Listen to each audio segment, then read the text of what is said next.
और मैं कई बार सोचती हूं कि लोग क्यों इतना घमंड करते हैं और किस पर करते हैं। मुझे तो इस दुनिया में ऐसी कोई चीज दिखाई नहीं देती जिस पर घमंड किया जा सके।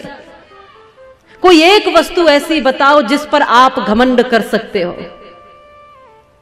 प्रभु का नूर जो देखे वही इंसान होता है, और जो भरता पेट है केवल वो तो हैवान होता है।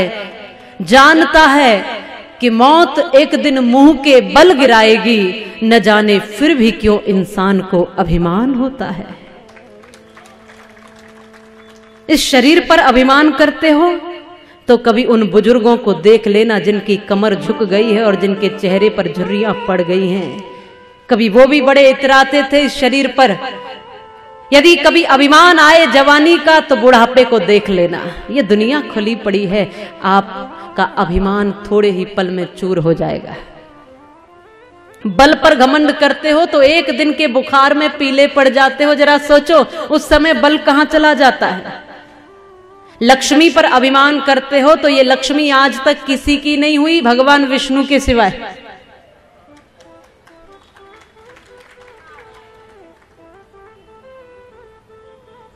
आगता यदि लक्ष्मी नारिकेल फलाम्बवत और परागता यदि लक्ष्मी गजमुक्त कपित्तवत।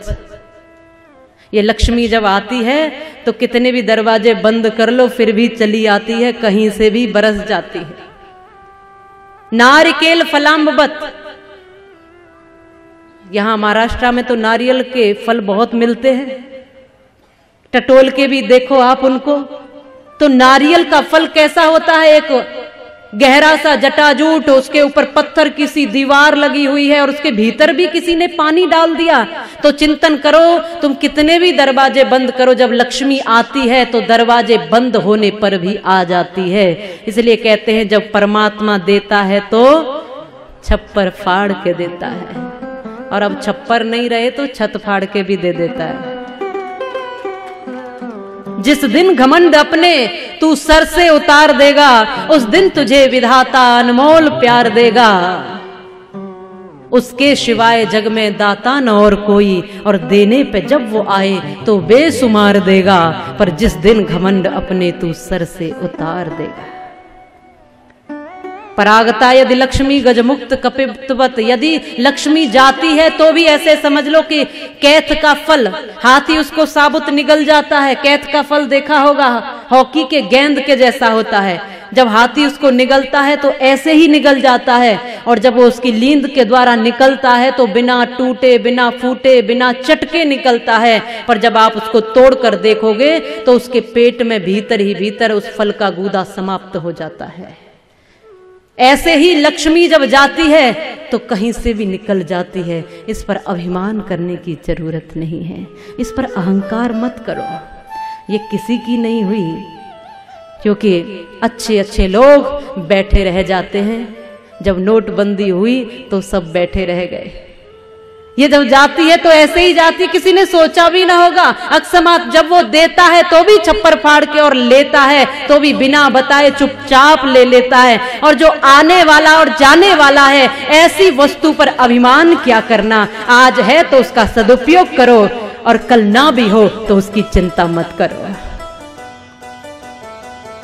सुखी वही रह सकता है जो उम्मीदें नहीं करता, केवल अपना कर्म करता है।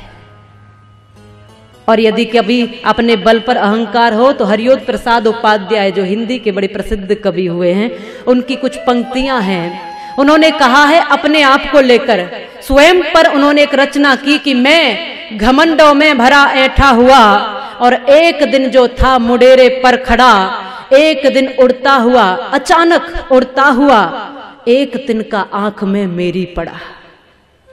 मैं झिझक उठा, हुआ बेचैन भी, लाल होकर आंख भी दुखने लगी। मूठ देने लोग कपड़ों की लगे, ऐंठ बेचारी दबे पांव भगी। तब अक्ल ने यूं मेरी मुझे ताने दिए, ऐंठता तू किस लिए इतना रहा, एक तिनका है बहुत तेरे लिए, एक तिनका है बहुत तेरे लिए। एक तिनका आंख में पड़ जाए तो कैसे हो जाते हैं, जरा सोचो। इस अस्थिर बल पर क्या अहंकार करना। जब जिंदगी को असलियत में जीने लगोगे तो कोई वस्तु आपको अहंकारी नहीं बना सकती है।